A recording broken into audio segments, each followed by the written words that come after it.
di dalam pemodelan SEM kita juga memiliki hipotesis fundamental ya, di mana nanti ketika kita menganalisis atau berhipotesis mengenai model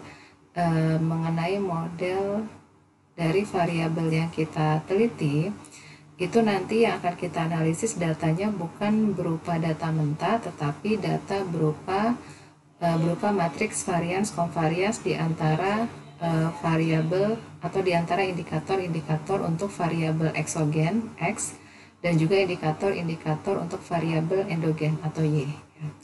Misalkan kita punya suatu matriks sigma, di mana sigma ini menyatakan matriks kovariansi populasi dari variabel X dan Y. Ya. Maka matriks kovariansi populasi ini secara umum bisa kita tuliskan ke dalam 4 submatriks ya. Kita bisa tuliskan ke dalam 4 submatriks, di mana submatriks yang pertama kita melihat kovariansi di antara indikator Y. Kemudian kita juga punya submatriks yang menyatakan kovariansi di antara variabel X dan Y, dan yang terakhir adalah submatriks yang menyatakan kovariansi di antara variabel X ya. Kemudian karena matriks kovariansi ini adalah simetris, maka kovariansi untuk X dan Y itu sama saja dengan kovariansi antara Y dengan X ya. Nah, di dalam model SEM, di sini kita hipotesiskan bahwa matriks sigmanya atau matriks kovariansi populasi itu bisa kita tuliskan sebagai fungsi dari parameter model theta ya. Jadi dengan kata lain, kalau kita tuliskan dalam notasi, maka kita punya matriks sigma itu sama dengan sigma theta, di mana sigma theta-nya ini kita sebut sebagai model kovariansi matriks tersirat atau kita sebut model imply covariance matrix ya. Nah, untuk model SEM ini kita coba akan menguraikan bagaimana sih bentuk fungsi dari parameter model theta yang kita tuliskan sebagai sigma theta ini ya. Bagaimana bentuknya? Ini bisa kita turunkan ya berdasarkan kovariansi di antara variabel X dan variabel Y ya. Nah, pertama kita turunkan dulu ya, kita dekomposisi matriks varians kovariansnya ya. Kan tadi matriks sigmanya itu kan pada umumnya terdiri dari 3 submatriks utama ya, yaitu kovariansi antara X dengan X, kemudian kovariansi antara X dengan Y, dan kovariansi antara Y dengan Y ya. Pertama kita jabarkan dulu kovariansi antara X dengan X. Pada prinsipnya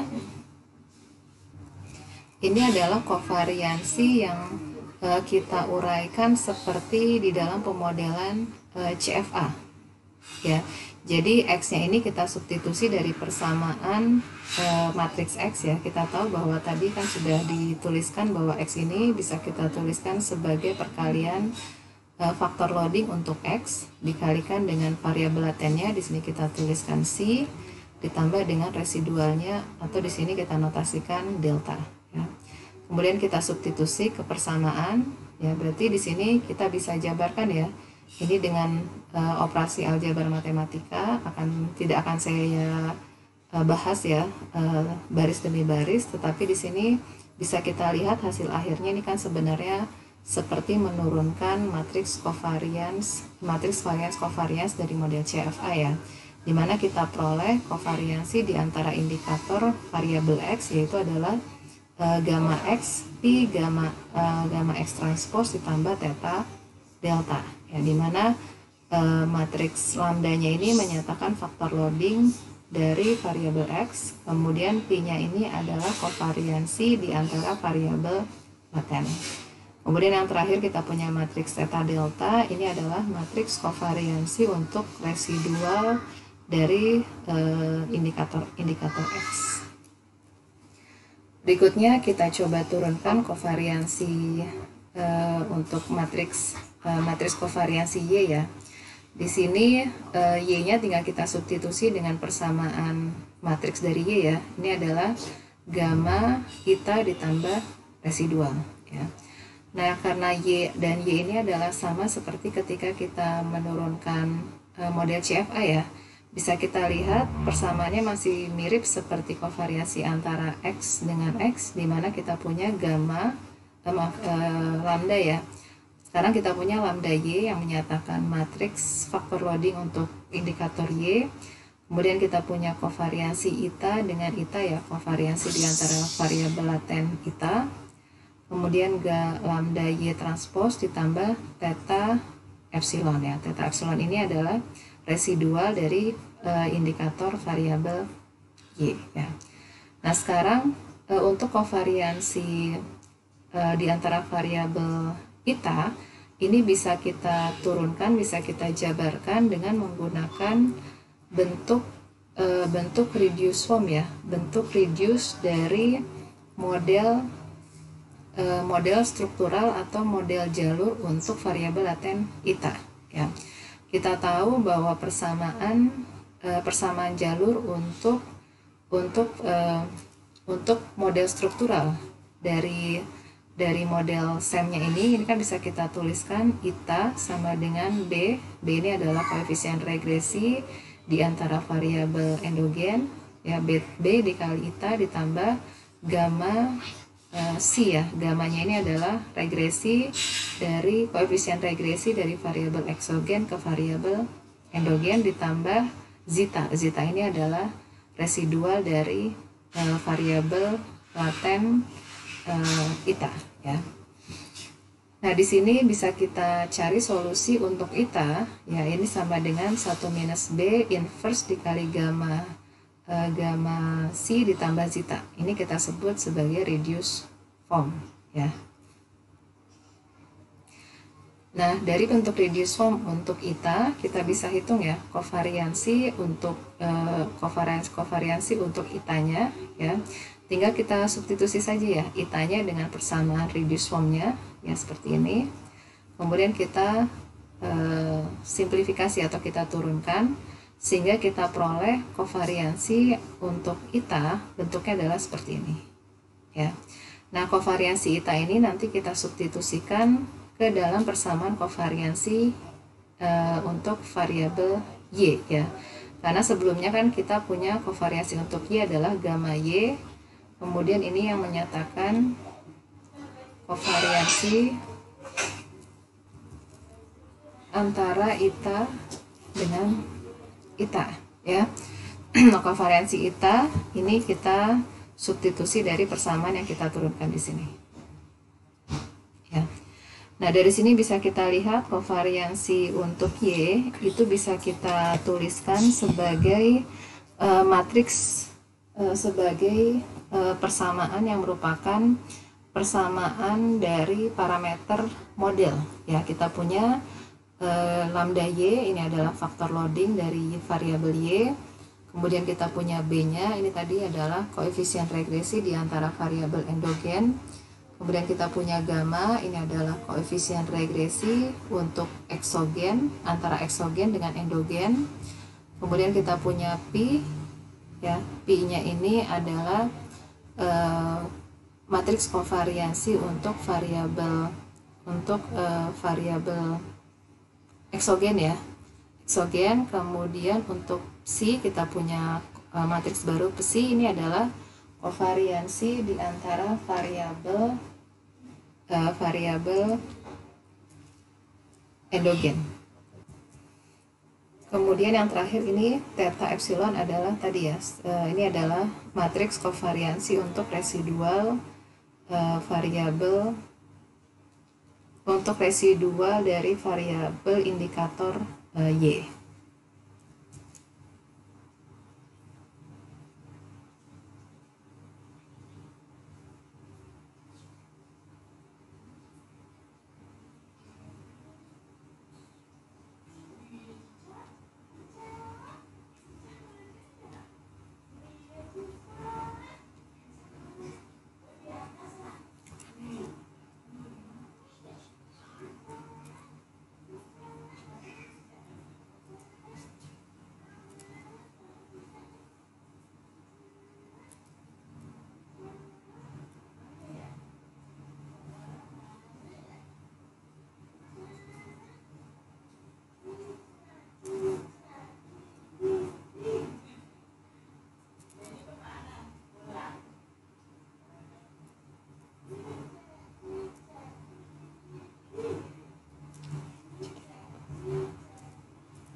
Nah, kemudian yang terakhir kita bisa menurunkan kovariansi, matriks kovariansi antara X dengan Y ya.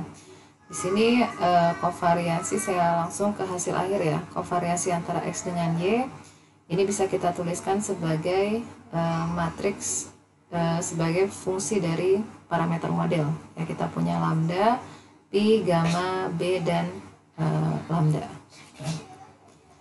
Nah, setelah kita turunkan masing-masing submatriksnya, kita bisa tuliskan ulang ya persamaan dari model struktur kovariansi tersiratnya atau sigma theta ya, dimana kita tuliskan sebagai fungsi dari parameter model, bentuknya adalah seperti ini.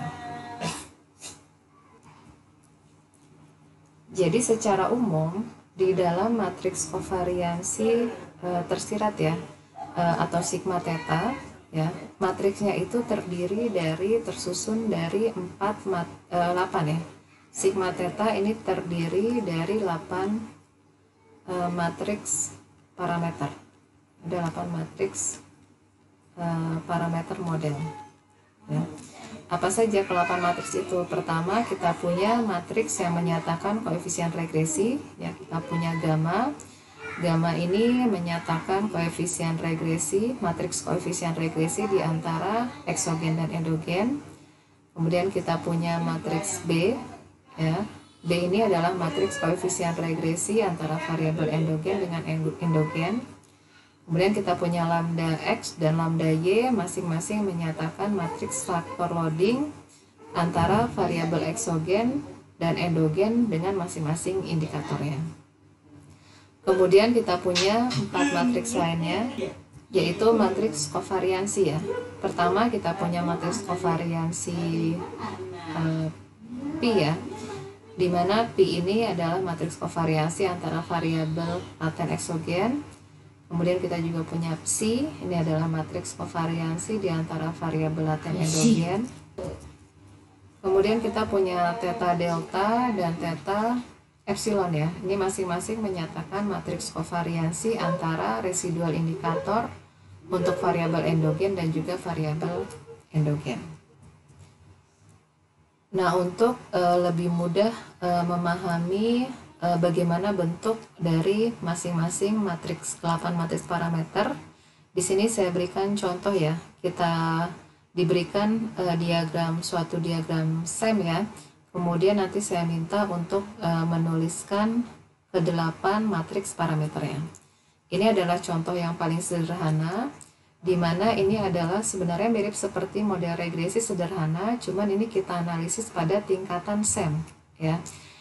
Kenapa kita harus pada tingkatan SEM? Karena masing-masing variabel bebas ya, variabel bebas ini kita koreksi kesalahan pengukurannya dengan cara kita ukur melalui indikator-indikatornya. Begitu juga variabel dependent ya, ini berperan sebagai variabel dependent, di mana di sini kita koreksi kesalahan pengukurannya dengan memodelkan sebagai model pengukuran ya. Ini kita punya satu model CFA ya. Kemudian ini juga kita punya satu lagi model CFA ya. Kemudian untuk model strukturalnya yang dinyatakan adanya pengaruh antara variabel C, variabel independen terhadap variabel eta, variabel dependennya. Pertama kita tuliskan dulu, kita punya 4 matriks regresi ya, koefisien regresi. Kita punya gamma ya. Gammanya ini adalah pengaruh dari variabel endogen ke variabel eksogen ke variabel endogen ya. Kita lihat hanya ada ukurannya 1 kali 1 ya, karena kita cuma punya satu variabel endogen yaitu zeta, eta, dan satu variabel endogen yaitu C ya. Jadi ukurannya adalah 1 kali 1. Kemudian untuk matriks B-nya bagaimana? Ini tidak ada karena tidak ada hubungan yang melihat pengaruh dari variabel endogen ke endogen lagi ya. Tidak ada anak panah yang menunjukkan pengaruh dari endogen ke endogen. Berarti ini tidak ada matriksnya. Kemudian kita punya lambda X ya. Lambda X ini menyatakan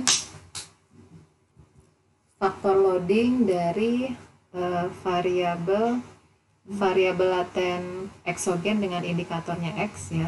Kita punya ukurannya adalah 3 kali 1 ya.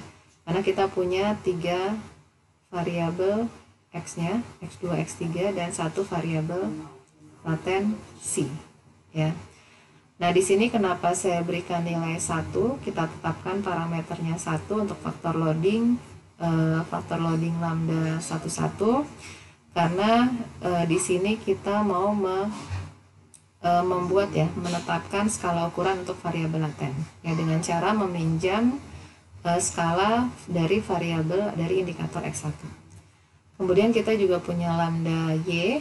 Lambda Y ini juga sama ukurannya 3 kali 1 karena kita punya 3 indikator Y1, Y2 dan Y3 dan 1 variabel latennya yaitu kita. Ini juga dengan alasan yang sama, kenapa kita punya 1, karena kita mau meminjam skala variabel laten ita, ya skala ukurannya kita pinjam dari variabel Y1. Kemudian kita tuliskan berikutnya ada variabel matriks ya, kita punya matriks kovariansi di antara variabel laten. Pertama, variabel laten untuk variabel eksogen, karena kita punya 1 variabel laten eksogen, berarti ukurannya 1 kali 1 ya, nilainya sebesar pi ya. Kemudian kita juga punya matriks kovariansi variabel endogen, ini juga sama ukurannya 1 kali 1 karena hanya ada 1 variabel endogen ya, psi ya, psi nilainya kita sebut psi. Kemudian kita tuliskan theta delta, ini adalah matriks kovariansi di antara residual indikator dari variabel endogen ya, berarti yang ini ada delta 1, delta 2, delta 3 ya. Jadi yang kita bebaskan hanya di yang diagonal ya. Sedangkan di luar diagonal kita buat 0 karena kita asumsikan residualnya tidak berkorelasi. Kemudian kita juga punya theta epsilon, ini adalah residual dari indikator variabel endogen ya. Kita punya epsilon 1, epsilon 2 dan epsilon 3 ya. Yang kita bebaskan hanya yang ada di diagonal, sedangkan di luar diagonal kita tetapkan 0 karena kita asumsikan juga sama, tidak saling berkorelasi di antara residual indikator variabel Y ini ya. Kemudian kita coba buat model yang lebih kompleks ya. Di sini saya berikan ada 3 variabel ya. Kita punya 3 variabel utama yang mau kita analisis hubungan kausalitasnya. Ya, pertama ini POU ya, atau nanti karena dia adalah variabel eksogen kita sebut C1. Kemudian PU ini kita sebut ita 1 karena dia adalah variabel endogen, IU adalah ita 2 ya. Nah, di sini kita berteori ada hubungan kausalitas ya antara C1 terhadap ita 1 dan C1 terhadap ita 2, begitu juga ada pengaruh dari ita 1 terhadap ita 2. Ya, itu adalah model struktural yang kita analisis. Sedangkan model pengukurannya yang kita pandang ada 3 ya, ada 3 model CFA. Pertama yang ini ya, variabel POU yang kita ukur melalui 3 indikator. Kemudian kita juga punya variabel PU yang kita ukur dengan 3 indikator, dan satu lagi model CFA yang ini ya, IU kita ukur dengan 3 indikator. Kemudian coba kita tuliskan matriks kovarian tersiratnya ya. Matriks kovariansi tersirat kan tersusun atas 8 matriks parameter utama ya. Untuk gamanya ini adalah ukurannya 2 kali 1 ya, karena kita punya 2 endogen ya, ita 1 dan ita 2, dan 1 eksogen yaitu C1 ya. Masing-masing ada parameter bebasnya ya, karena ada pengaruh, kita berteori ada pengaruh dari variabel eksogen terhadap 2 variabel endogen, yaitu gamma 1 dan gamma 2 ya. Mungkin supaya lebih konsisten ini mungkin saya sebut ita 2 ya, karena ini gamma 2, ini saya sebut eta 1 ya. Kemudian untuk B, matriks B ini jelas ada koefisien yang kita estimasi ya, karena ada pengaruh dari variabel endogen ke endogen yang lainnya, yaitu dari eta 2 ke eta 1 ya. Jadi eta 2, eta 1, ini adalah eta 2, ini adalah eta 1, ini adalah eta 2 ya. Nah, pengaruhnya itu adalah dari eta 2 ke eta 1 ya. Dari eta 2 ke eta 1 berarti yang parameter yang kita bebaskan adalah yang ada di kolom 1 baris kedua, yaitu beta 1 ya. Kemudian kita punya faktor loading ya, dua matriks faktor loading. Untuk lambda X ini ukurannya adalah 3 kali 1 ya. Jadi ini adalah 1, lambda 2, lambda 3 ya. Saya ambil sesuai dengan faktor loading yang ada di gambar ya. Jadi artinya 1 ini kita pinjam skala variabel laten PLOU meminjam dari indikator X1 ya. Kemudian untuk matriks faktor loading untuk lambda Y ini ukurannya adalah 6 kali 2, karena untuk faktor loading dari variabel Y kita kan punya dua variabel endogen ya. Kita punya eta 1, eta 2, kemudian ini adalah indikatornya ada 6, Y1 sampai dengan Y6 ya. Y1 nya di sini untuk isi dari faktor loadingnya, pertama di sini adalah 1 karena kita meminjam skala ukuran untuk variabel laten IU, ini kita pinjam dari Y1 ya, dari Y1. Kemudian ada lambda 5 dan lambda 6 ya. Kemudian berikutnya, faktor loading berikutnya adalah faktor loading dari indikator untuk variabel PU atau eta 2 ya. Eta 2 di sini PU, variabel laten PU kita pinjam dari PU1 ya, atau di sini kita sebut PU1 ini adalah Y4 ya. Supaya konsisten di sini saya pakai Y1, atau biar gampang ini tidak pakai Y1 ya. Ini adalah IU1, ini IU2, IU3, kemudian ini adalah PU1, PU2, dan PU3 ya.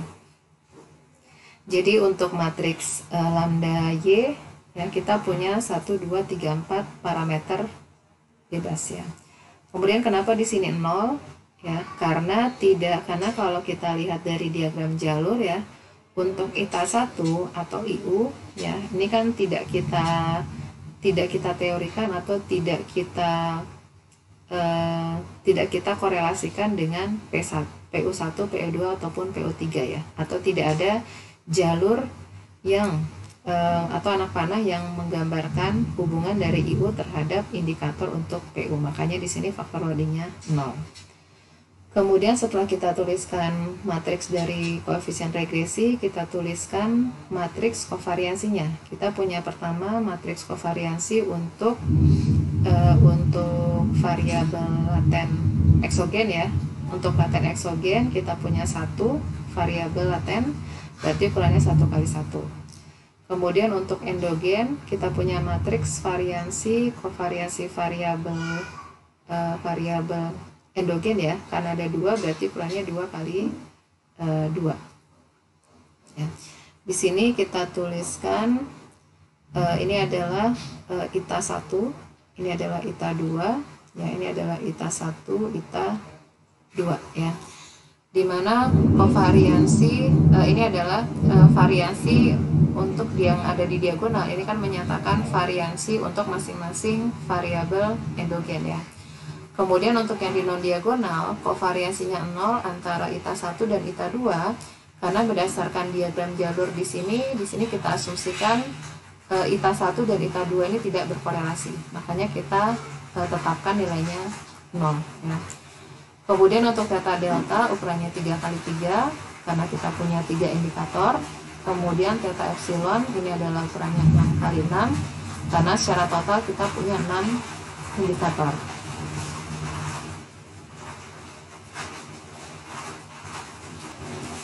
Nah, ini contoh berikutnya masih menggunakan diagram jalur yang sama, hanya saja di sini ditambahkan satu faktor loading ya.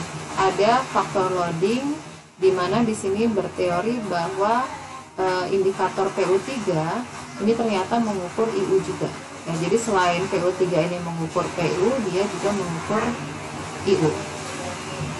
Secara umum, matriks parameter yang sudah kita tuliskan sebelumnya tidak berubah. Yang berubah tentu hanya nanti di matriks faktor loadingnya. Ya. Mana yang berubah? Yang berubah adalah di sini. Ya. Jadi kita tambahkan karena kita teorikan ada anak panah ya dari IU ke PU3.